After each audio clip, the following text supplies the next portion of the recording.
Welcome to question hour. Bharat America trade war కి end card పడింది. కొన్ని నెలలుగా కొనసాగుతున్న సుంకాల పెంపు వివాదానికి తెరపడింది.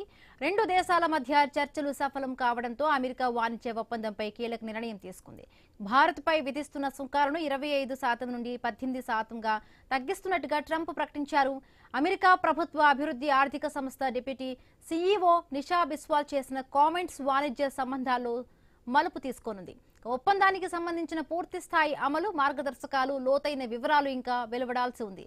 అవి బయటకు వచ్చే వరకు వేచి చూడాల్సిన అవసరం ఉందన్న అభిప్రాయం వ్యక్తమవుతోంది.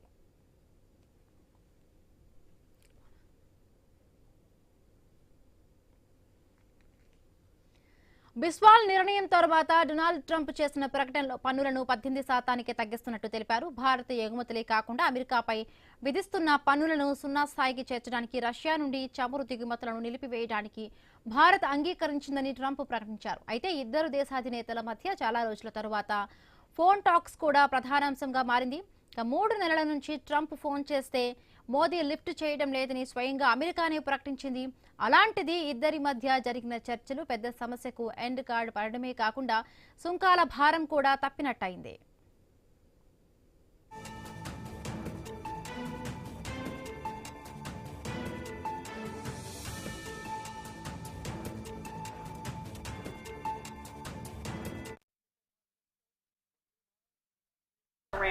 The Supreme Leader today said that U.S. attack could spark a regional war.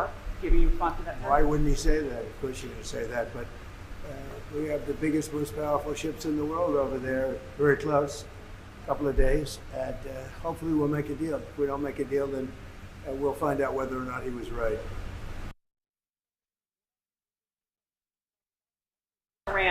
The Supreme Leader today said that U.S. attack could spark a regional war. Giving you response to that? Why wouldn't he say that? Of course you're going to say that, but we have the biggest, most powerful ships in the world over there, very close, a couple of days, and hopefully we'll make a deal. If we don't make a deal, then we'll find out whether or not he was right. చర్చలపై స్పందించిన బిస్వాల్ కొన్ని నెలలుగా భారత America ప్రతినిధులు text ఆధారిత ఒప్పందాల కోసం తీవ్రంగా శ్రమిస్తున్నారని పేర్కొన్నారు. ఇప్పటికే రెండు దేశాల మధ్య పలు ఇష్యూస్ ఒక స్టేజ్కు చేరుకున్నాయన్న టాక్ ఉంది. అయితే ఒప్పందం ఖరారయ్యే చివరి నిమిషంలో నిబంధనలు అలాగే ఉంటాయా లేదా ఏవైనా మార్పులు చోటు చేసుకుంటాయా అన్నది మాత్రం రహస్యమే అంటున్నారు విశ్లేషకులు. ఈ ఒప్పందం కార్యరూపం దాల్చడంలో అమెరికా రాయబారి సెర్గియో గోర్, భారత రాయబారి వినయ్ మోహన్ క్వాత్రా కృషిపై అభినందనలు వ్యక్తమవుతూ ఉన్నాయి. ముఖ్యంగా భారత్లో ఉన్న అమెరికా రాయబారికి అధ్యక్షుడు డొనాల్డ్ ట్రంప్తో ప్రత్యక్ష వ్యక్తిగత సంబంధం ఉండటం చర్చల్లో కీలక పాత్ర పోషించాయని అమెరికా అధికారి బిస్వాల్ వెల్లడించారు. ఆ తరువాతనే ఇరు దేశాల మధ్య కమ్యూనికేషన్ వేగంగా జరగడమే కాకుండా ఒప్పందానికి అవసరమైన అంశాలపై స్పష్టత, నమ్మకం ఏర్పడిందని తెలుస్తోంది.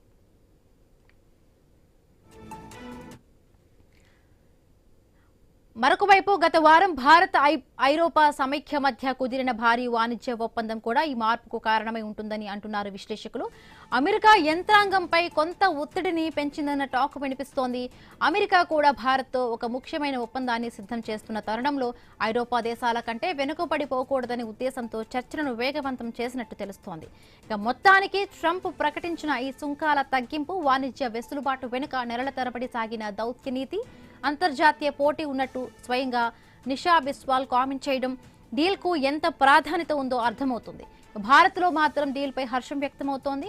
వాణిజ్య వర్గాలు సంతోషంలో మునిగిపోయాయి. ఇక్కడ అమెరికా భారత్లకు మేలు జరిగేది ఎంత? డీల్ కుదుర్చుకోవడంలో ఎవరు పైచేయి సాధించారు? డీల్ కోసం మెట్టు దిగింది ఎవరు? రష్యాతో భారత్ ఆయిల్ సంబంధాలు ఎలా ఉంటాయి? భారత రష్యా సంబంధాలపై ప్రభావం చూపుతుందా? ట్రంప్ చేష్టలపై భారత్కు నమ్మకం ఉందా? ట్రంప్ మాటలకు మోదీ ఎలా ఓకే చెప్పారు? పన్నుల ఒప్పందం సాఫీగానే సాగిపోతుందా? ఏవైనా అవాంతరాలకు అవకాశం ఉంటుందా అన్న చర్చ కూడా జరుగుతోంది.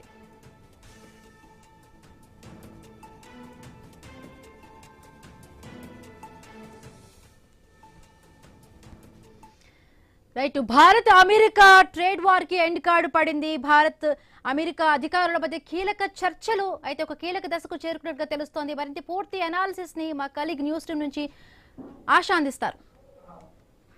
రైట్ బిందు, సాధారణంగా ట్రంప్ మాటలు నమ్మలేం. ఎందుకంటే చాలా మంది సామెతలు చెప్తుంటారు కదా, ఒడ్డు దాటే వరకు ఓడమలన్న, దాటిన తర్వాత బోడి మల్లన్న అంటారండి. ఆ సామెత సరిగ్గా అప్ట్ అవుతుంది ట్రంప్కి. గతంలో అనేక సార్లు చూసాం. తన వరకు వచ్చే వరకు ఒక విధానం నడుస్తోంది, అవసరమైతే కాళ్ళు పట్టుకుంటారు, లేదంటే కనుక జుట్టు పట్టుకుంటారు. రెండిట్లో ఏదైనా పట్టుకుని సిద్ధంగా ఉంటారు ట్రంప్ నిర్ణయాలు. అందుకే ఇక్కడ ఒక భయం. గతంలో కూడా అనేక సందర్భాల్లో చెప్పారు, పాకిస్తాన్కి భారత్కి మధ్య యుద్ధం జరిగినప్పుడు కూడా నేను ఆపాను, ఇన్ని యుద్ధాలను ఆపాను, వార్ స్టాపర్గా మాట్లాడడం కానీ, లేదంటే నోబెల్ శాంతి బహుమతి గురించి ప్రస్తావించడం కానీ, ఈ సుంకాల గురించి ప్రస్తావించడం కానీ, మోదీ స్నేహితుడు అంటూనే మరొక పక్క సుంకాలు విధించడం, ఇదన్నీ చూసినప్పుడు అసలు ఏంది ట్రంప్ తీసుకునే నిర్ణయాలు ఏంటి, ఏ విధంగా ఉంటాయి, ఎప్పుడే విధంగా మాడతారని చెప్పి ఎవరికి అర్థం కాని సిచ్యువేషన్. ఇప్పుడు కూడా ఇదే డౌట్.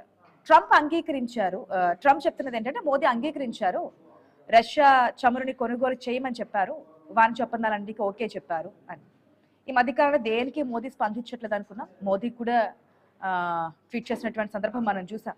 మీరు ఏదైతే శాంతి గురించి ముందుకెళ్తున్నారో దానికి అవసరమైనటువంటి చర్యలు కూడా మేము స్వాగతిస్తున్నాము, సంతోషంగా ఉంది, భారతీయులందరి తరపు నుంచి మేము అభినందనలు తెలుపుతున్నాము, స్వాగతిస్తున్నాము, ఆకాంక్షిస్తున్నాం అంటూ కూడా ట్రంప్ చేసినటువంటి ట్వీట్ మనం చూసాం. అయితే ఏం జరగబోతుంది, ఈ డీల్ వల్ల జరిగేది ఏంటి, ఏది అంటే అటు ఇండియాకి లాభం చేకూరిపోతుందా, యుఎస్కి లాభం చేకూరిపోతుందా, ఇప్పుడు ఎందుకు ట్రంప్ దిగొచ్చారు? రష్యా ఇండియా మధ్య ఎప్పుడు ఒక నమ్మసక్యమైన దేశం ఏదంటే రష్యా అని చెప్పుకుంటూ ఉంటాం కష్టకాలంలో కూడా. ఇప్పుడు మరి రష్యా నుంచి ఏమైనా దూరం అవ్వబోతుందా? ఇవన్నిటి గురించి మాట్లాడదాం. మనతో పాటు బండారు రామ్మోహన్ రావు గారు ఉన్నారు, అనలిస్ట్. అదేవిధంగా స్టాక్ మార్కెట్ గురించి సంబంధించి కూడా మాట్లాడదాం. ఎందుకంటే బడ్జెట్ తర్వాత ఒక్కసారిగా కుప్పకూలిపోయింది, ఆ తర్వాత మళ్ళీ సెటిల్ అయింది. ఈ రోజు మళ్ళీ ఒక్కసారిగా స్టాక్ మార్కెట్లో ఆకాశానికి అయితే అందుతున్నట్టు తెలుస్తోంది. At the same time gold silver రేట్ల గురించి కూడా మాట్లాడదాం. ప్రభు గారు కూడా జాయిన్ అయ్యారు కాబట్టి. రామ్మోహన్ రావు గారు, ముందుగా ఈ డీల్ని ఎట్లా చూడొచ్చు? ఇప్పటి వరకు లేనిది, నేను మొదట్లో చెప్పినట్టుగా ట్రంప్ ఏ నిర్ణయం తీసుకున్నా, ఏ విధంగా మాట్లాడినా, ఎప్పుడు మళ్ళీ యూటర్న్ తీసుకుంటారో తెలియదు. మనం స్టార్టింగ్ నుంచి అనేక అంశాలను చూసుకున్నా ఇదే వైఖరి, ఇదే విధానం కనిపిస్తూ ఉంటుంది. ఇప్పుడు దీన్ని ఎంతవరకు నమ్మచ్చు? రష్యా నుంచి చమురు కొనుగోలు చేయమని చెప్పి భారత్ ఒప్పుకుంది, మోదీ అంగీకరించారంటున్నారు. దాన్ని యాక్సెప్ట్ చేసే విధంగానే ఉందా? మోదీ చెప్పిన దాంట్లో ఆ స్టేట్మెంట్ ఎక్కడ మనకు కనిపించలేదు కదా. ఆశ గారు, మీకు అరుణ గారికి ఐన్యూస్ ప్రేక్షకులు నమస్కారం. మీరు అన్నట్టే, నేను ఆడవాళ్ళు కానీ ఆడవారి మాటలకు అర్థాలు వేరులే అని పాత సామెత, అది నేను ఒప్పుకోను కూడా, సరైనది కాదు కూడా. కానీ ఇప్పుడు ట్రంప్ మాటలకు అర్థాలు వేరులే అని మనం చెప్పుకోవచ్చు అంటున్నాం. ఎందుకంటే కొన్ని సామెతలు మనం దుర్మార్గం కొందరి మీద వాడొద్దు, కానీ ఈయన మీద వాడొచ్చు స్పష్టంగా. ఎందుకంటే ఇప్పుడు పోస్ట్ ట్రూత్ థియరీ ఉంటున్నాయి, అంటే అసత్యాలు అర్ధసత్యాలు వండి పెట్టే సమాజం ఇది మనం చూస్తున్నాం అన్ని రకాలు. అంటే అమరావతి నుంచి అమెరికా దగ్గర చూస్తున్నాం. కనుక ఆ పోస్ట్ ట్రూత్ థియరీకి అచ్చమైన ఉదాహరణ మనకు ట్రంప్. ఈ మధ్యన ఒక సర్వేలో రోజుకు 6 అబద్ధాలు వాడతారంట ట్రంప్, రోజుకు 6 అబద్ధాలు వరుస. అంటే లెక్క చూసుకోండి ఎన్నో. అట్లాగా అర్ధసత్యాలు ఇంకా అసత్యాలు చాలా ఉన్నాయి ఇంకా. కనుక ఇలా చూసుకుంటే నిన్న రాత్రి నేను ట్రంప్ ట్వీట్ ను చూసాగానే అనుకున్నాను ఏంటంటే, ఇది మన మోడీ కన్ఫర్మ్ చేసేదాకా నేను కూడా నమ్మలేదు. ఎందుకంటే కొంతవరకు మాట్లాడిందా లేదా కూడా అనుమానమే కదా. చూస్తున్నారు కదా మీరు, ట్రంప్ ఏది పడితే అది వాగుతుంటాడు. మీరు అన్నట్టే అయితే కాళ్ళు లేకపోతే జుట్టు పట్టుకుంటుంటారు. కానీ ఈ ట్రంప్ లొంగడానికి ప్రధానమైన కారణం ఏంటంటే 2 ఉన్నాయి. ఒకటి చెంపదెబ్బ, 2 గోడ దెబ్బ. ఈ మధ్యనే మనకు అమెరికా మన ఐక్యరాజ్య సమితిలో ఒక తీర్మానం ప్రవేశపెట్టింది. ఏంటంటే ఇరాన్ లో పౌర హక్కులు నశిస్తున్నాయి, ఇరాన్ లో అంతర్గత పోరాటంలో అంతర్యుద్ధంలో జరుగుతున్న వాళ్ళని బాగా హింసిస్తున్నారు, ఆ ప్రజల్ని హింసించుకుంటున్నారు అని చెప్పి వాళ్ళకు వ్యతిరేకంగా ఒక తీర్మానం ప్రవేశపెట్టింది. పెడితే మొత్తం దాదాపు 50 దేశాలు పాల్గొంటే అందులో 24 దేశాలు అమెరికా ఇచ్చిన తీర్మానానికి అనుకూలానికి ఓటేసినాయి. ఓ 14 దేశాలు ఓడమిలాగా ఇటు కాదు అటు కాదు ఉన్నాయి. పాకిస్తాన్, మనం 4 దేశాలు మాత్రం పూర్తిగా దాని తీర్మానానికి వ్యతిరేకంగా ఓటు వేశాం. అంటే మొదటి చెప్పదేమో అక్కడ పడ్డది ట్రంప్. ఎందుకంటే మీరు ఇరాన్ విషయంలో మీరు అవలంబిస్తున్న పద్ధతి కరెక్ట్ కాదని డైరెక్ట్ గా ఓటు వేసి మరి తెలిపారు. అంటే ఇప్పటిదాకా కొంచెం మొహమాటం పడ్డాం, ఇప్పటిదాకా కొంచెం సర్లే అమెరికాతోనే అవసరపడద్దు అనుకున్నాం. కానీ మొట్టమొదటి ఆ తీర్మానాన్ని వ్యతిరేకం చేయడం మొట్టమొదటి చెంపదెబ్బ. రెండోది గోడ దెబ్బ ఏంటంటే ఈయూతోని మొన్ననే 26 జనవరి నాడు వాళ్ళతో పిలుచుకోవడం, వాళ్ళ తర్వాత 6 అంటే మనకు 4 కళ్ళు 2 అయినాయి, 2 చేతులు 2 మనసులు ఒకటైనాయి పాత పాట. అట్లాగే 6 చేతులు ఇట్లా పెట్టుకున్నారు, దొంతర పెట్టుకున్నారు 6 చేతులు, 3 మనుషులు, మోడీతో సహా యూరోపియన్ యూనియన్ వాళ్ళు. అట్లాగా నేను ఏమంటానంటే అది బాగా పనికొచ్చింది. అంటే యూరోపియన్ యూనియన్ తోని మనం ఒప్పందం చేసుకుంటే 27 దేశాలతో ఒప్పందం చేసుకున్నట్టు లెక్క. అది 6 నెలలుగా అయిద్దా 1 year అయిద్దా సమస్య ప్రారంభమైంది, మొదటి అడుగు పడింది కదా, దానికి భయపడ్డాడండి. అదేమో గోడ దెబ్బ, ఇది గోడ దెబ్బ, చెంపదెబ్బ. ఈ రెండింటికి భయపడ్డవాడు మరి తప్పనిసరిగా మనతో ఒప్పందం చేసుకునే పరిస్థితికి వచ్చాడు. అంత ఈజీ కాదు. ట్రంప్ అసలు చంచలత్వం ఎక్కువ, అంటే గులకరాయి లాంటి వాడు దొరుకుతూనే ఉంటాడు. కనుక ఇప్పుడున్న మాట ఇంకో గంటకు ఉండకపోవచ్చు. నేను ఇప్పటికి కూడా ఏంటంటే రష్యాతోని మనం అయితే ఒప్పందం రద్దు చేసుకోలేదు, చమురు కొనసాగుతూనే ఉంటది. వెనిజులాతో ఒప్పందం కుదుర్చుకుంటే వెనిజులా, బట్ ఇప్పుడు అమెరికానే కదా వెనిజులా ఓడలను మనకు వెనకట్ల మన అరేబియన్ నైట్స్ లేకుంటే సింధుబాద్ సాహసేత చదువుకునే వాళ్ళు ఓడలను ఎట్లా దొంగలు పట్టుకుంటారండి. ఇట్లాగే ఉంది. ఇప్పుడు ఇది కూడా ఏమైందంటే ఇప్పుడు వెనిజులా ఓడలను ఆక్రమించుకొని నేను అమ్మేస్తా అంటున్నాడు. దొంగ సొమ్మే కదా ఆయన అమ్మేది అయితే కదా. అందుకని ఆ దొంగ సొమ్ము కొంటామని వాళ్ళు మనం అన్నట్టు, లేకపోతే అమెరికా ఓడలే కనుక అక్కడి నుంచి చమురు దిగుమతి చేసుకుంటున్నట్టు ఒప్పుకున్నాం అంటున్నాడు. ఒప్పుకుంటే ఒప్పుకోవచ్చు, నష్టం లేదు. ఎక్కడ చౌక దొరికితే అక్కడ చేస్తాం. ఇప్పుడు అదే మంచి చౌక కనిపిస్తలేదు కదా రామ్మోహన్ రావు గారు. ఇదంతా మాట్లాడడం జరిగింది, స్వాగతిస్తున్నాము. మీరు శాంతి గురించి ట్రై చేస్తే మేము దానికి స్వాగతిస్తాం, ముందుంటాము. ఇది డీల్ ని అందరి ప్రజల తరఫున స్వాగతిస్తామని తప్పించి రష్యా గురించి అక్కడ ప్రస్తావన అక్కడ మనకు కనిపించిందంటారా? ఎక్కడ లేదు. అందుకని ఇప్పుడు మన మోడీ గారు మాట్లాడకపోతే అది కూడా నమ్మదగ్గదే కదా. ఆయన 25 నుంచి 18 చేయడం, అసలు సుంకాల వాత మీద 25 కూడా ఫైన్ ఏదైతుందో ఆ ఫైన్ పోయింది.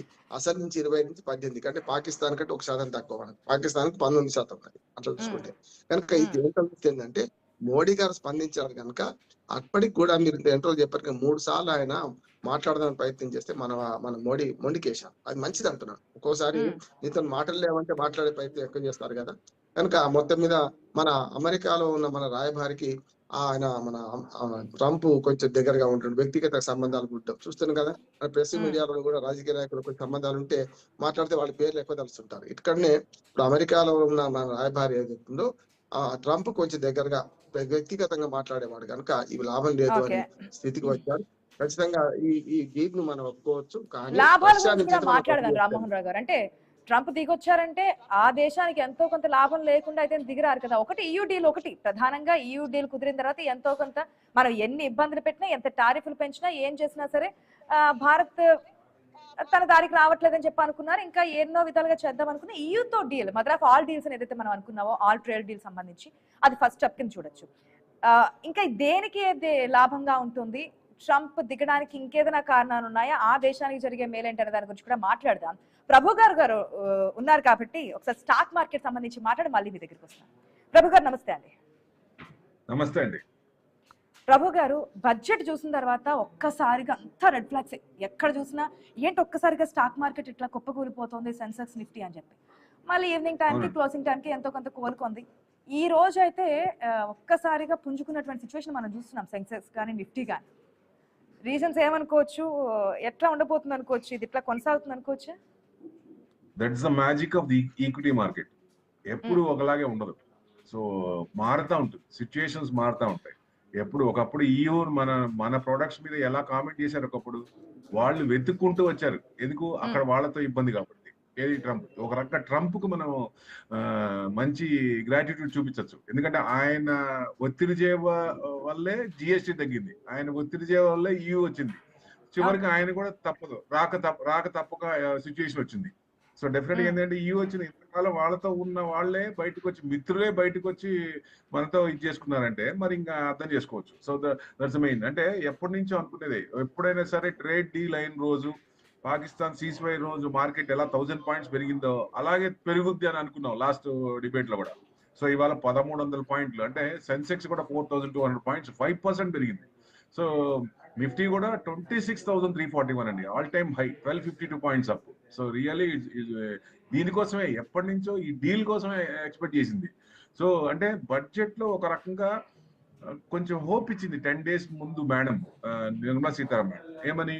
రిటైల్ పీపుల్ ఆపద్దు, కొనండి అని. అంటే బడ్జెట్ లో ఎక్స్పెక్ట్ చేశారు లాంగ్ టర్మ్ క్యాపిటల్ గెయిన్స్ కానీ, షార్ట్ టర్మ్ కానీ, లేదా STT కానీ తీసేస్తారేమో, తీస్తే మార్కెట్ కొంచెం ఇన్వెస్టర్స్ కొంచెం హోప్ వస్తుందనే భరోసా ఇస్తారనే బాగా ఆమె వచ్చి బయటకు చెప్పగానే వచ్చింది. కానీ ఏం జరిగింది?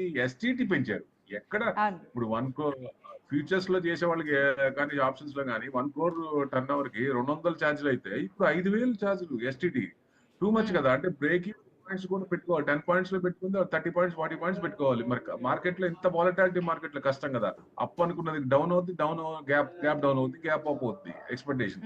సో ఈ దీంట్లో చాలా ఇబ్బంది. అంటే 1000 points పడింది, లో నుంచి మళ్ళీ చూడండి అబౌవ్ 1000 points పెరిగింది.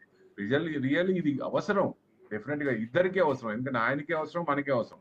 అంటే మనం ఇంతకు ఈ ముందు మధ్య మాట్లాడుకున్నప్పుడు ప్రభు గారు ఏదైతే స్టాక్ మార్కెట్ సెటిల్ అవడానికి సమయం పడుతోంది, I think last year ending అనుకున్నాము, లేదంటే కనుక జనవరి మంత్ లో సెటిల్ అవుతుంది అనుకున్నాము. ఆఖరికి జనవరి మంత్ అయిపోయిన ఇప్పటికైనా సెటిల్ అవుతుంది అనుకోవచ్చా? ఇది ఇట్లా కొనసాగుతుంది అనుకోవచ్చా? డెఫినెట్ గా యూటర్న్ తీసుకున్నట్టే. ఇప్పుడు ఆయన వచ్చిన తర్వాత ఇప్పుడు మొన్నటి దాకా ఒక వంతు, ఇప్పుడు ఇంకా తప్పదు ఆయనకి. ఇప్పుడు ఏమవుతుంది, వెస్టర్న్ కంట్రీస్ లో సింగిల్ అయిపోతాడు ఆయన. సో మొత్తం టోటల్ ఇప్పుడు EU, చైనా, సౌత్ ఏషియన్ మొత్తం కలిసింది అనుకోండి, బ్రిక్స్ తో EU కూడా జాయిన్ అయినట్టు ఒక రకంగా. ఇప్పుడు నాటో చూస్తే 27 కంట్రీస్ కాదు, 28 countries. 28 is India join that. ఒక రకంగా చూస్తే మనం వాళ్ళతో ట్రేడ్ డీల్ కుదుర్చుకుంటే అంత స్ట్రాంగ్ అవుతుంది. కాబట్టి ఆయన వెన్నుపూసలో భయం వణుకొస్తోంది. సో దట్స్ వై ఇప్పుడు ఆయనకు ఫోన్ మోడీ గారే చేశారంటున్నారు. మరి ఎవరు చేసినా డీల్ మంచిదే డెఫినెట్ గా. సో ఇది ఎవరైనా వెయిట్ చేసింది ఇందుకే. ఎందుకంటే 1 ఇయర్ నుంచి లాస్ట్ ఇయర్ లార్జ్ క్యాప్స్ 9% ఇస్తే mid and small cap bleeding 70%, 80% పడ్డాయి కొన్ని స్టాక్స్. అంటే మొన్న మీరు అన్నట్టు నిన్నటి దాకా హోప్స్ ఏంటి, అమ్మా ఈ సంవత్సరం వస్తుందా లేదా, పరిస్థితి ఏంటి, ఈ FD పెట్టుకున్న 2 సంవత్సరాలు 6%, 7% వచ్చేది కదా, అనవసరంగా వచ్చే ఫీలింగ్ అందరికి ఉంది. సో ఇప్పుడు హోప్స్. సో డెఫినెట్ గా ఇది U turn point. It's a game changer. Trade deal అనేది it's a game changer, no doubt at all. అంటే 5 years లో సింగిల్ డే 1300 పాయింట్స్ అంటే ఇట్స్ రియల్లీ ఫెంటాస్టిక్ కదండి. లాస్ట్ 5 ఏళ్ళు ఎక్కడ జరగల. ఇంతకు ముందు మనం మాట్లాడినప్పుడు కూడా ఏదైతే గతంలో దీనికి సంబంధించి స్టాక్ మార్కెట్ లో పెట్టుబడి పెట్టినప్పుడు ఆశాజనకంగా లేవు. ఇంతకు ముందు మీరు చెప్పినట్టు FD లో పెట్టినా సరే కనీసం ఇంట్రెస్ట్ అని వచ్చేదేమో, ఇప్పుడు ఆ పరిస్థితి కూడా లేదు అని చెప్పి అనుకున్నారు. ఈ ఇయర్ అది కూడా గెయిన్ చేస్తారని చెప్పి ఆశాభావం వ్యక్తం చేశారు. ఇక మహిళలకు సంబంధించి ఒక విషయం చెప్పండి ప్రభు గారు. గోల్డ్ రేట్, సిల్వర్ రేట్ నిన్నటి వరకు పడిపోయింది. అందరు మహిళలు ఒక్కసారిగా ఆనందం వ్యక్తం చేస్తారు. ఈ రోజు మళ్ళీ ఒకసారిగా పెరిగిపోయింది. సిల్వర్ చూస్తే కనుక 17,000, గోల్డ్ చూస్తే కనుక దాదాపుగా 4,010 రూపాయలు తక్కువ. ఇది ఇట్లా మళ్ళీ పెరిగిపోతూ ఉంటుందా, లేదంటే వెయిట్ అండ్ సీ అనే ధోరణి ఏదైనా కనిపిస్తుందా? మీకు మార్కెట్ స్ట్రాటజీలో చేంజ్ రాలేదు కదా. ఇప్పుడు అన్సర్టనిటీ అనేది క్లారిటీ వచ్చింది ట్రేడ్ డీల్ తో, రైట్? సో ఈక్విటీ పెరుగుతున్నప్పుడు అవి కొంచెం మూవ్మెంట్స్, అంటే గోల్డ్ అంత పెరగకపోయినా చిన్నగా గోల్డ్ కొంచెం తగ్గుద్ది. ఈక్విటీ పెరుగుతున్నప్పుడు మెటల్స్ కొంచెం తగ్గుతాయి. కానీ సిల్వర్ స్ట్రాటజీలో మార్పు ఏం లేదుగా, యూసేజ్ ఏం లేదుగా. ఇప్పుడు గ్రీన్ ఎనర్జీ స్టార్టే కాలేదు. గ్రీన్ ఎనర్జీ కనుక ఫుల్ లెంత్ గా స్టార్ట్ అయితే సో డెఫినెట్ గా అప్పుడు పరిస్థితి ఏంటి, సిల్వర్ డిమాండ్ అనేది ఎక్కువ ఉంటుందిగా. అప్పుడు సప్లై డిమాండ్ లో డిమాండ్ ఎక్కువప్పుడు సప్లై తక్కువ ఉంది. సో ఇట్స్ బై ప్రొడక్ట్ అది కూడా. సో మరి పెరుగుతూనే ఉంటుంది. ఇంకా వచ్చే ముందు కంపెనీస్ కూడా సిల్వర్ ఏం తగ్గేది, అది తగ్గేదేలే అంటే పోతూనే ఉంటుంది. కానీ ఎక్స్ట్రీమ్ గా పెరిగింది, ఎక్స్ట్రాడినరీగా పెరిగింది. అందుకనే నేను చెప్పింది పాలిక్ పాత్ వస్తుంది మధ్యలో ఎక్కడో చోట, బీ రెడీ 3.5 నుంచి కొంచెం కరెక్ట్గా ఉండండి అనేది. కరెక్ట్ గా 3.5 దగ్గర అనుకుంటే మనం 4,10,000 దగ్గర వచ్చింది. సో ఎక్కడైనా సరే బాగా పెరిగినప్పుడు ఆ ఫియర్ ఉంటుంది, అమ్మాయి ఇక్కడ చేసుకుందాం. ఎందుకంటే అనుకోవచ్చు కొంత, అంటే ఇది స్ట్రాటజీలో మార్పు లేదు, కానీ రీట్రేస్మెంట్ అయితే మంచిది, స్ట్రెంగ్ అవుతుంది. సో డెఫినెట్ గా కొత్త నీరు కూడా రావాలి కదా, కొత్త వాళ్ళు కూడా కొనుక్కోవాలనుకున్నప్పుడు అప్పుడే కదా బలంగా ఉండేది. సో డెఫినెట్ గా ఈ రీట్రేస్మెంట్ అనేది సర్వసాధారణం. అందుకనే తమిళియన్స్ కి అమావాస్యలో ఇన్వెస్టర్స్ కి మార్కెట్ రీట్రేస్మెంట్ అయినప్పుడు అది సద్వినియోగం చేసుకోమంటాను. ఇప్పటికైనా నో డౌట్ ఎట్ ఆల్. ఇప్పుడు మనకి లెవెల్స్ కూడా మారిపోయినాయి. ఇప్పుడు నిఫ్టీ మనం హయ్యర్ ఎండ్ చూసుకుంటే 30,000 ప్లస్, మోతీలాల్ ఇచ్చినట్టు 30,000 ప్లస్ అంటే 32,000 దాకా తీసుకోవచ్చు. అంత హోప్స్ వస్తున్నాయి. సో అంటే లెవెల్స్ ఉంటాయి. 27,600, 29,100, 29,100 దాటిందంటే 32,500. సో ఇవన్నీ పారామీటర్స్ అన్ని నెగిటివ్ నుంచి పాజిటివ్ వచ్చినాయి. కాబట్టి లాస్ట్ ఇయర్ ఇబ్బంది పడ్డ వాళ్ళు, ఇన్వెస్ట్ చేసిన వాళ్ళు లాస్ట్ ఇయర్ రానిది కాంపౌండ్ ఇంట్రెస్ట్ అంతకు ముందు నుంచి మైనస్ లో ఉన్నది. ఇప్పుడు ఈ సంవత్సరం 2 సంవత్సరాలు కలిపి వచ్చే అవకాశాలు ఉన్నాయి. సో డెఫినెట్ గా ఇప్పుడు కొత్తగా ఎవరైనా ఇన్వెస్ట్ చేసే వాళ్ళకైనా సరే అది ఒక విధంగా ఒక మంచి పరిణామం అనుకోవచ్చు, ముందుకు వెళ్ళొచ్చు. సెటెడ్ అవుతుంది కాబట్టి. రామ్మోహన్ రావు గారు, ఏదైతే మనం డీల్ గురించి మాట్లాడుతున్నామో ట్రేడ్ డీల్ కి సంబంధించి, దీంట్లో ఇంకొక విషయం కూడా కనిపిస్తుంది. ఏదైతే ఇరాన్ లో చబహర్ పోర్ట్ కోసం ఇండియా భారీగా అక్కడ పెట్టుబడులు పెడుతోంది, అటు యుఎస్ చూస్తేనేమో ఇరాన్ పై యుద్ధం చేయాలని చెప్పి దూకుడుగా ముందుకెళ్తున్నటువంటి సిచ్యువేషన్, ఇది కూడా ఒక కారణంగా ఉండబోతుందా అనేది ఈ డీల్ కి సంబంధించి? ఖచ్చితంగా జియో పాలిటిక్స్ కూడా ఆశ గారు ప్రభావం చూపెడతాయి. ఇంతకుముందు ప్రభు గారు చెప్పినట్టు ఇందులో అయితే ఓ రకంగా 25%, 27% మన సిల్వర్ రేట్ పడిపోయినట్టు లెక్క కదా.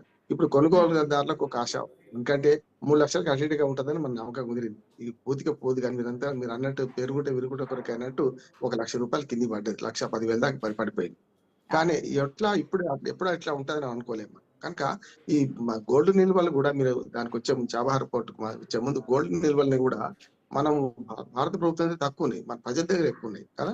అట్లాగే ప్రభుత్వాలు కూడా పెట్టుకునే గోల్డ్ నిల్వలు చూసుకుంటే మిగతా అన్ని వాళ్ళది ఎక్కువ ఉంటుంది కానీ ప్రజల దగ్గర తక్కువ ఉంటాయి ఓ రకంగా చెప్పాలంటే. అందుకని మనది ఆనాడు 2008 సంక్షోభమైనా, ఆర్థిక సంక్షోభమైనా, 2016 నోట్ల రద్దు తర్వాత అయినా, 2019, 20 మనకు కరోనా దాన్ని తట్టుకోగలిగినామంటే మన దగ్గర పొదుపరితనం, దాంతో పాటు మన మహిళల దగ్గర ఏది పొదుపు డబ్బులు కానీ బయటపడే అప్పుడు చూసాం కదా మనం, పెద్ద నోట్ల రద్దు అప్పుడు. అట్లాగే కరోనా తర్వాత కూడా మనం ఆ స్టేబుల్ గా ఉండడానికి మన ప్రజల మనస్తత్వం కూడా కారణం. ఇక మీద దగ్గరకు వస్తాను. చాబహార్ పోర్టు ద్వారా వరకం చెప్పాలంటే మనకు పాకిస్తాన్ ఏమన్నా ఇప్పటికే చేస్తుంది, ఏమైనా అడ్డగోలుగా చేస్తే మనం డైరెక్ట్ గా చాబహార్ పోర్టు నుంచి మనకు మన బాంబే పోర్టుకు తెచ్చుకోవడానికి అవసరమైన ఏర్పాటు చేసుకున్నాం. అవసరమైతే మన పైప్ లైన్ ఉంది, అట్లాగే ఇది చేస్తున్నాం. చాబహార్ పొట్టుబడులు కూడా పెట్టడానికి కూడా మనకు కారణం అదే కనుక. అందుకనే గురజాడ అప్పారావు గారి కనీసం ఆయన ఒక మాట అంటారు, గురజాడ అప్పారావు గారు ఏంటంటే, మన పూను స్పర్ధలు విద్యలందే, వైరములు వాణిజ్యం అంతే. ఖచ్చితంగా వాణిజ్యాలు వైరాలు ఉంటాయి. ఈ వైరాలు తాత్కాలికమే, ఎప్పుడు ఉండదు. నాకేం అవసరం మీకేం అవసరం కదా. ఇంతకుముందు మీరు అన్నారు కదా, మనకు శెట్టి గారి సామెత ఉంటుంది, కులం పక్కన పెడదాం. శెట్టి గారు వరదలు కొట్టుకోపోతుంటే కొత్త ఆయన అన్నాడట, అదే ఆయన వరదలు కొట్టుకుపోయి ఎందుకు రక్షిస్తుంటే అందరు రక్షిస్తున్నారు కదా అంటే, ఏ లాభం లేకుండా శెట్టి గారు వరదలో కొట్టుకోపోరు, దాని కూడా లాభం ఉండొచ్చు అని. అట్లాగే మనకు అమెరికా ట్రంప్ ను కూడా అట్లా మనం అనొచ్చు, ఎందుకంటే కూడా మాట్లాడాలంటున్నాడు. కానీ ట్రంప్ దగ్గర ఏంటంటే పెద్ద ఇప్పుడు ఒక సామెత ఉన్నది, మనకు అవమానించడం కాదు కానీ బాడీ షేపింగ్ కాదు కానీ బాగా పెద్ద మీసాలు, వడిదిరిగిన మీసాలు ఉన్న వాళ్ళైతే పిరికి పందలు ఉంటారట చాలా మంది, ఆ మీసాలతో బెదిరిస్తుంటారు. అట్లాగే ఈ ట్రంప్ లాంటి వాడు ఏం చేస్తారంటే, మొరిగే కుక్క కరవదు, కరిచే కుక్క మొరగదని సామెత కూడా ఉంది కదా. మనకు ఆయన మొరిగే కుక్క మాత్రమే, కరిచే కుక్క కాదు. అంటే అవసరమైతే వెంటనే అభిప్రాయాలు మార్చుకోని అసలు అభిప్రాయాలు మార్చుకోని వాడు మనకు రాజకీయవేత్తే కాదని గురజాడ అప్పారావు గారు కనీసం నాటలు అంటారు, అగ్రీషన్ ద్వారా అనిపిస్తారు. ఇదంతే, అభిప్రాయాలు వెంటనే మార్చుకుంటుంటాడు. నేను అన్న గులకరాయ సిద్ధాంతం అంటే ఇవాళ అన్న మాట ఇంకో గంటకే ఉండదు అంటున్నాడు. అందుకని ఆయన మాటలకు నమ్మకం లేక మనం వేరే ఆధారాలు వెతుకుంటున్నాం. ఇప్పుడు ట్రంప్ మాటలకు నిన్నైతే నేను నమ్మలేదు, 4 టీవీలలో మాట్లాడుతూ అన్నాను, మనం మోడీ గారు స్పందిస్తే తప్ప నమ్మలేమన్నాను. ఇదే జరుగుతుంది, మోడీ గారు స్పందించారు కానీ ఆయన మాటలు మొత్తం సమర్థించలేదు. ఇప్పుడు కూడా లాస్ట్ ఇంకా ఒప్పందం చివరి దశకు చేరుకొని ఇంకంతా అయిపోయింది అని వరకు కూడా ఇవే రూల్స్ ఉంటాయా, దీంట్లో ఏమైనా మార్పులు చేర్పులు ఉంటాయా? చమురుకు సంబంధించి రష్యాకి ఇండియాకి మధ్య ఏదైతే చెప్తున్నారో, ఇంకా కొనరు, ఇండియా రష్యా నుంచి చమురు కొనుగోలు చేయాలని చెప్పి అంగీకరించారు అని చెప్తున్నారు. దీనికి అదొక్క డౌట్ కింద కనిపిస్తోంది. అదేమన్నా లాస్ట్ మినిట్ లో చేంజ్ అయ్యే ఛాన్సెస్ ఉన్నాయా, అదేమన్నా ఒక టర్న్ అయ్యే ఛాన్స్ ఉందా అనేది? చాలా పెద్ద డౌట్ కాదు అసలు. నా ఉద్దేశం అంటే అసలైంది అక్కడనే ఉంది. కానీ నమ్మదగ్గ మిత్రులు మనకి ఎవరంటే నెహ్రూ నుంచి మోడీ వరకు, అప్పటి నుంచి ప్రధానమంత్రి అన్న మన విదేశాంగ విధానంలో రష్యానే. నమ్మదగని మిత్రులు ఎవరైనా ఉంటే అమెరికానే. ఇప్పుడు కాదు, ఇందిరాగాంధీ ఉండని, నెహ్రూ ఉండని, ఎవరున్నా నమ్మదగని మిత్రులు. ఇప్పుడు ట్రంప్ బయటపడుతున్నారు ఆశ గారు. ట్రంప్ కంటే ఎక్కువ నష్టం చేసిన వాడు గతంలో అమెరికా అధ్యక్షులు మనకు చాలా మంది ఉన్నారు. అదేందుకు జో బైడెన్ డిప్లొమాట్ చేసే నష్టం చేయలేదా మనకు? వీడేమో బయటపడుతున్నాడు, అరుస్తున్నాడు అంతే తప్ప మిగతాదంతా అమెరికా అధ్యక్షులు అమెరికన్ ఫస్ట్ అని ఎప్పటి నుంచి అంటున్నారు. అమెరికా అధ్యక్షులు మా ఇంటికి వస్తే మాకేం తెస్తారు, మీ ఇంటికి వస్తే ఏమి ఇస్తారని పరిస్థితే కదా అమెరికా ప్రజలు. అంతే కదా. మొన్నటి దాకా ముసుగులో చేశారు, ఇది ముసుగు. ఇప్పుడు మాస్క్ తీసేశాడు ఆయన, ట్రంప్ మాస్క్ తీసి డైరెక్ట్ చేస్తున్నాడు. అదే ప్రభు గారు ఎందుకంటే నేను జో బైడెన్ కు ట్రంప్ కి ఏం తేడా లేదు. ట్రంప్ ఏమో ఆ ముసుగు తీసేసి మాట్లాడుతున్నాడు, ట్రంప్ బోడా బాడా అంటున్నాడు. బోడా బాడా ట్రంప్ అని ఒక ఆర్టికల్ రాశాను ఈ మధ్యన. ఏం లేదు, ఆయన ఏం ఉంచుకోడు, మనసులో ఏం ఉంచుకోడు, ఏది ఆలోచన వస్తే అనేస్తాడు. తర్వాత అయ్యో ఇట్లా అనేసాను కానీ వెనక్కి కూడా తీసుకుంటాడు. మళ్ళీ కొందరు డిప్లొమాట్స్ ఏం చేస్తారంటే అన్నా కదా దాని కట్టుబడి ఉండేది లేదు. కనుక ఆయన మాటల్లో ఒకటేమైందంటే మనతో మిత్రత్వం చేయడం సిద్ధంగా ఉన్నారు. నేను చెప్పాను కదా ఈయూతో ఒప్పందం, అట్లానే మనకు అటు పక్కన మన ఇరాన్ లాంటి విషయంలో మనం గట్టిగా ఉండడం. ఎందుకంటే ఒక్కోసారి మనం గట్టిగా ఫర్మ్ గా ఉండకపోతే మనం బలహీనలు అనుకుంటారు కదా. అందుకని ఐక్యరాజ్య సభ్యులు ఎక్కడ నిలబడ్డా అక్కడ నిలబడ్డాం మనం. అందుకని లొంగినట్టున్నాం. లొంగడం కూడా వాళ్ళ అవసరాలు కూడా, అన్ని ఆవిష్కరణలకు మూలం అవసరాలే అని సామెత. ఏదైనా సైన్స్ ఆవిష్కరణ ఏదైనా సరే ఈ వాణిజ్య ఒప్పందాలు కూడా అవసరాల ప్రాతిపదిక అయితే కదా, వాళ్ళకి ఏం కావాలో వాళ్ళు మన దగ్గర తీసుకుంటారు. ఇవాళ ఈ పద్ధతి కొత్తది కూడా కాదు, వాణిజ్యంలో ఒక మాట చెప్పి ముగిస్తానమ్మా, ఈ పద్ధతి కొత్తది కూడా కాదంటున్నాను. ఎందుకంటే ఆనాడు బార్టర్ సిస్టమ్ ఉన్నప్పుడు, వస్తు మార్పిడి ఉన్నప్పుడు కూడా మనం లవంగాలు, సుగంధ ద్రవ్యాలు వేరే తెచ్చుకున్నాం. చెప్తాను, మన పాత కథలు ఉన్నాయి కదా, మన జనుము లాంటిది మనం ఆనాడు తీసుకుపోయి ఎగుమతి చేసుకున్నాం. పరస్పరం ప్రపంచమే కుగ్రామంగా మారిపోయిన తర్వాత మడిగట్టుకొని నాకు నేనే ఉంటా అంటే నడవదు. బెర్లిన్ కూడా కూలిపోతుంది, చైనా కూడా ఉన్నా కూడా వాళ్ళందరూ ప్రపంచంతో సంబంధాలు పెట్టుకోవాల్సి వస్తుంది. ఇవన్నీ మనకు ఆచరణాత్మకంగా నిరూపమైన నిజాలు కదా. అందుకని ఈ ఒప్పందంలో ట్రంప్ అన్న దానిలో ఒప్పందం కుదిరించే క్రమంలో కొన్ని వస్తాయి, కొన్ని విభేదాలు వస్తాయి కూడా. ఒప్పందం ముగిసిపోయింది. ఒక మాట, మోడీ గారు ఫోన్ లో మాట్లాడితే అయిపోయేది అని మాట మాట్లాడారు అంతకుముందు, ఏదో ఒప్పందం ఎందుకు కుదురుకుంటే. అవును, మోడీ మొదలు మాట్లాడినరా లేకపోతే ట్రంప్ మొదలు మాట్లాడే సమస్య కాదు. ఇప్పుడు కలిసినామా కలవలేదా, వాటి అంటే పటేలా బొర్ర వంకర అంటే అంబలి గారు కూడా చూడరా అన్నట. ఎవరు ముందు మాట్లాడే సమస్య కాదు ఇక్కడ, ఏం జరిగిందో కావాలి మనకు కదా. ఎప్పుడు వచ్చామన్నది కాదు, ఎప్పుడు ఏం చేసామన్నది. కనుక ట్రంప్ మాట్లాడినా మోడీ మాట్లాడినా ఇది శశిభూషణ్ అవసరం లేదు. ఎవరు మాట్లాడినా సరే ఇద్దరు మాట్లాడుకున్నారు కదా. ఇప్పుడు ఇద్దరు ప్రేమికులు ఐ లవ్ యూ అని ఇద్దరు అందాం అనుకోండి, ఒకరు ముందు ఒకరు వెనుక అనొచ్చు, కానీ ఐ లవ్ యూ అయితే కలిసి ప్రేమికులు కలిశారు కదా. అందుకని ప్రేమికుల మాట ఎందుకంటున్నాను ఆశ గారు, హాస్యాత్మకంగా ఉన్నా కూడా నాకు మంచి ప్రేమ మోడీ గారి మీద అంటున్నాడు ఆయన. అవును, పదే ఇది ఒకసారి కాదు, చాలా సార్లు రిపీట్ అవుతూనే ఉంది. పనులు వేస్తున్నప్పుడు చెప్తుంటారు, టారిఫ్ విధిస్తున్నప్పుడు చెప్తూనే ఉంటారు, అన్ని విషయాలను అదొక మాట ముందు పెడుతుంటారు. ఫైనల్ గా ప్రభు గారు, ఈ ట్రేడ్ డీల్ తర్వాత ఒక కొలిక్ వచ్చింది అనుకుంటే ఇంకా స్టాక్ మార్కెట్ సంబంధించి అంత సద్దు మరిగినట్టేనా? ఫైనల్ కి ఏం చెప్తారు? ప్రస్తుతానికి సద్దు మరిగినట్టే. ప్రజెంట్ అన్సర్టైనిటీ అనేది క్లారిటీ వచ్చింది. సో మెయిన్ అది అంటే మ్యాసివ్ ఫ్లడ్స్ వచ్చినప్పుడు land looks devastated, soil becomes fertile, అదే అవుతుంది. సో మనం స్ట్రాంగ్ అవుతున్నాం, సౌత్ ఏషియన్ లో స్ట్రాంగ్ అవుతున్నాం, బ్రిక్స్ లో స్ట్రాంగ్ అవుతున్నాం. సో మన కరెన్సీ కూడా డిజిటల్ గా కరెన్సీ అవుతుంది. రేపొద్దున ఫ్యూచర్ లో ఇప్పుడు డాలర్లో ట్యాక్స్ ఎలా కట్టామో రేపొద్దున చైనా తెలిసిందే కాబట్టి డిస్ట్రక్టివ్ మోడ్ లో ఉంటాడు. సో మనం కన్స్ట్రక్టివ్ మోడ్ లో ఉన్నాం కాబట్టి డెఫినెట్ గా అట్రాక్ట్ అవుతున్నారు అందరూ. మనకి రేపొద్దున కన్వర్షన్, ట్రేడ్ కన్వర్షన్ లో ఇండియన్ రూపీ కూడా ట్యాక్స్ కట్టే రోజులు వస్తాయంటే ఛాన్సెస్ ఆర్ దేర్ వేసే స్టెప్పులు బట్టి. అంటే జనరల్ గా ఏంటంటే ఇంత యూఫోరియా ఉంది, మామూలుగా ఇన్వెస్టర్స్ బాగా విపరీతంగా పెరిగినప్పుడు దాన్ని రన్నింగ్ పర్సన్ చేజ్ చేయాల్సిన లేదు, పుల్ బ్యాక్స్ వస్తాయి. ఇప్పుడు 1300 పాయింట్స్ పెరిగింది, 650 పాయింట్స్ మళ్ళీ తగ్గిపోయింది. సో అంతరా అంటే ఇప్పుడు టేక్ ఆఫ్ టైం వచ్చింది. Excitement never gets rewarded, only discipline does. Definite గా ఇప్పటి నుంచి mid and small cap long term లో మంచి రిటర్న్స్ వచ్చే అవకాశం ఉంటుంది. డెఫినెట్ గా ఎవరైనా దానికోసం వెయిట్ చేయొచ్చు. అంటే fear suspends common sense. Rupee ఎందుకంటే వీకెన్ అవుతుంది, ఎందుకంటే మొన్నటి దాకా 92 దాకా వచ్చింది. దానివల్ల ఏంటంటే ఎక్స్పోర్ట్స్ కు వాళ్ళకి బ్రీతింగ్ కూడా కావాలి కదా, ట్రేడ్ అన్సర్టనిటీ ఉన్నప్పుడు. ఇప్పుడు ట్రేడ్ సర్టన్ క్లారిటీ వచ్చింది. సో కరెంట్ అకౌంట్ స్ట్రెస్ కూడా విల్ ఫేడ్ క్విక్లీ డెఫినెట్లీ. అంటే అంటే ఎవరైతే కరెన్సీలో ఈక్విటీలో షార్ట్ కొట్టారో వాళ్ళు కొంచెం ఇప్పుడు ఫీల్ అవ్వాల్సి వస్తుంటది డెఫినెట్ గా. అంటే ఎక్స్పోర్ట్ కాన్ఫిడెన్స్ రీసెట్ అవుతుంది, బిజినెస్ కాన్ఫిడెన్స్ రీసెట్ అవుతుంది, ఎర్నింగ్స్ ఎక్స్పెక్టేషన్ రీసెట్ అవుతుంది. అంటే కరెన్సీ నేరేటివ్ కూడా రీసెట్ అవుతుంది. కాబట్టి India is became the beauty queen of the global economy ఇక్కడి నుంచి డెఫినెట్ గా ఇది కనపడుతుంది. ఒక్క మాట ఆశ గారు, ఒక్క మాట, ఎలాన్ మస్క్ అదే చెప్పిండు, భారత్ 10 సెకండ్స్ భారత్ బలంగా మారుతుంది అని చెప్పారు కదా ఎలాన్ మస్క్. అది చాలు అనుకుంటాం కదా. అంటే మనకి బ్రిలియంట్ టైమ్స్ ఎహెడ్. మొత్తంగా ఇది ఇండియాకు కూడా మంచిదే, వాణిజ్య ఒప్పందానికి కానీ మన పరిశ్రమలకు కానీ ఊతం ఇస్తుంది అని చెప్తున్నారు. కానీ లాస్ట్ మినిట్ లో ఏమి ట్రిక్స్ కానీ లేదంటే యూటర్న్స్ కానీ లేకుండా ముందుకు వెళ్ళిపోతే కనుక ఇది భారత్ కి మంచిదే, అటు యూఎస్ కి కూడా మంచిదే అన్న సంకేతాలు అయితే వినిపిస్తున్నాయి. థ్యాంక్ యూ అండి, thank you so much Prabhu garu, thank you so much Rammohan Rao garu. ఇది వాటి question hour, keep watching i news. నమస్తే.